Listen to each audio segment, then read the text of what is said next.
Hello guys, இன்றைக்கி நம்ம ரசம் எப்படி செய்யறதுன்னு பார்க்கலாம்.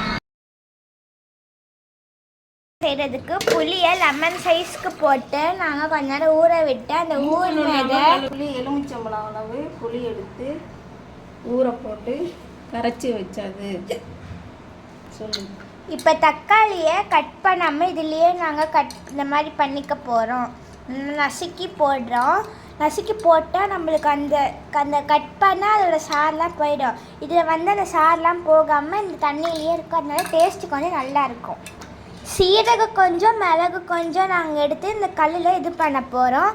இப்போ நான் இந்த இதில் தேய்க்க போகிறேன். இப்படி நான் பண்ண போகிறேன். இடிக்க போகிறேன் கைஸ். இடிச்சிட்டு நான் ரிவ்யூ காமிக்கிறேன் வாங்க. இது ரசம் பவுட்ரு. இது ரொம்ப இம்பார்ட்டன்ட். போட்டதுன்னு நம்மளுக்கு காரம் டேஸ்ட் நல்லா வரனால இதை நம்ம கொஞ்சம் ப்ராப்பராக இது பண்ணணும். இதோட நம்ம 3 பூண்டு போட போகிறோம். பூண்டை போட்டு இப்போ நைக்க போகிறோம். வாங்க பார்க்கலாம். நான் நச்சுட்டு இது எப்படி இருக்குன்னு காமிக்கிறேன். அது மாதிரி நீங்களும் வீட்டில் செஞ்சுக்கோங்க. இப்போ இந்த கன்சிஸ்டிக்கு வந்ததுக்கப்புறம் நம்ம கொஞ்சம் 2 காஞ்ச மிளகாவை பிச்சு நாம் போட்டிருக்கோம். இது இந்த மாதிரி நல்லா நச்சு இது பண்ணிக்கணும். இப்போ ஒரு கடாயில் அடுப்பை பற்ற வச்சு கொஞ்சோண்டு எண்ணெயை ஊற்றிருக்கோம். கருவேப்பிலை கொத்தமல்லியை நாங்கள் இதில் போட்டு இப்போ நைக்க போகிறோம்.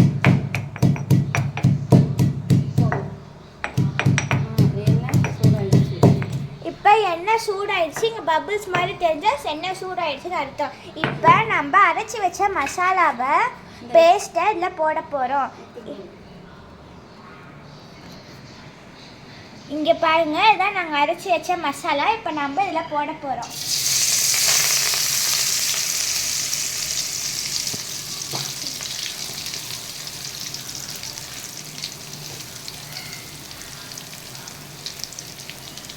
இப்போ இந்த கரண்டி வச்சு கிண்டணும்.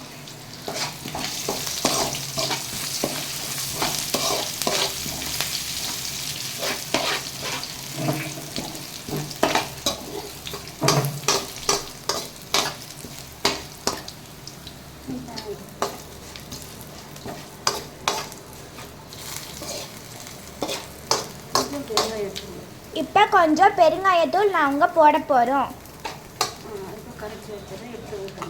இப்போ புளி கரைச்சி வச்சுருந்தோம், தக்காளிலாம் கரைச்சி வச்சுருந்தோம்னா இப்போ அந்த தண்ணியை நம்ம இதில் ஊற்ற போகிறோம்.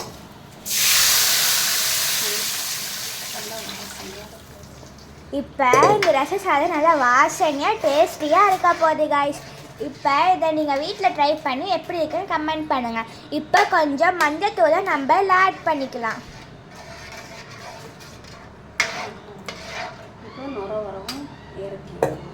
இப்போ கொஞ்ச நேரம் வேக வச்சு இப்போ நுர வர வரைக்கும், நுர வந்ததுக்கப்புறம் ஆஃப் பண்ணிடலாம். இப்போ நம்ம ஃபுல்லில் வச்சுருக்கோம் கைஸ்.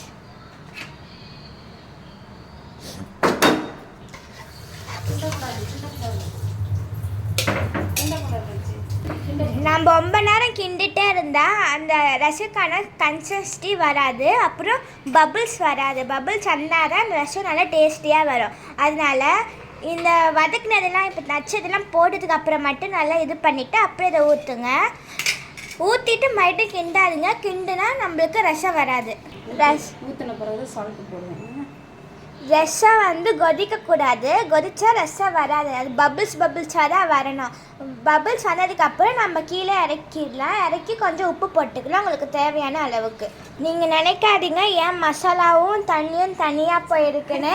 இதை ஊற்றும் போது எல்லாம் சரியாயிடும் காய்ஸ். இந்த மாதிரி பபிள்ஸ் வந்ததுக்கப்புறம் தான் நம்ம அதை கீழே இன்னும் கொஞ்சம் நேரம் வரணும். அப்போ தான் கீழே இறக்க முடியும். அவ்வளோதான் காய்ஸ். இதுதான் நல்ல கன்சிஸ்டி. இதுக்கு மேலே நம்ம விட்டோன்னா இந்த பபிள்ஸ்லாம் வராமல் கொதியாகி ரசம் குழம்பு மாதிரி ஆகிடும். இப்போ நாம் இந்த ரசத்தை ஒரு அழகான சட்டியில் ஊற்ற போகிறோம். இப்போ கொஞ்சம் மசாலா அடியில் இருக்கும், அதெல்லாம் கலக்கிட்டு நம்ம ஊற்றிடலாம். ஊற்றினதுக்கப்புறம் உங்களுக்கு தேவையான அளவுக்கு உப்பு போட்டுக்கலாம். நீங்கள் அந்த சட்டியில் இருக்கும் போதே உப்பு போடலாம், இல்லைன்னா இதில் ட்ரான்ஸ்ஃபர் ஆனதுக்கப்புறமா உப்பு போடலாம் கைஸ். நாங்கள் 2 டீஸ்பூன் அளவுக்கு உப்பு போட்டிருக்கோம். இப்போ கிண்ட போகிறோம் கைஸ். கிண்டி நாங்கள் கொஞ்சம் நேரம் மூடி வச்சு கொஞ்சம் தண்ணியாக வைக்க போகிறோம். அவ்வளோதான் கைஸ். இன்றைக்கான ரெசிபி முடிஞ்சிடுச்சு. இதுக்கு தொட்டுக்கிறதுக்கு நம்ம வந்து உருளைக்கிழங்கு செய்ய போகிறோம். இதை நம்ம அவ்வளோதான் கைஸ், நம்ம ரெசிபி இன்றைக்கி முடிஞ்சிச்சு. உங்களுக்கு இந்த ரெசிபி பிடிச்சின்னா லைக் பண்ணுங்கள், ஷேர் பண்ணுங்கள், மறக்காமல் சப்ஸ்கிரைப் பண்ணுங்கள்.